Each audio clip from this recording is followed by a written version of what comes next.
لیکن ایک آخری جملہ سننا، حسین کی غربت کیا ہے؟ ارے تم سنتے ہو نا، پرچی اکیلی تو نہیں کھینچی، علی اصغر کا تیر بھی تو کھینچا ہے۔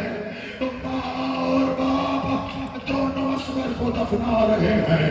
ماتم کے لیے آخری جملہ، حسین نے جب اصغر کو زمین پہ رکھا، ابھی تک نہ رونے والا حسین چیخ مار کے رویا ہے۔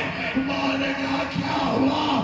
کہ شریعت کہتی ہے جب کسی کو دفناؤ تو اس کا ایک رخسار خاک میں رکھو۔ نہیں نے ایسا تیر مارا ہے اور مجھے اصغر کے دونوں رخسار نہیں ملتے۔ ماتم ہوئی۔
Cadê?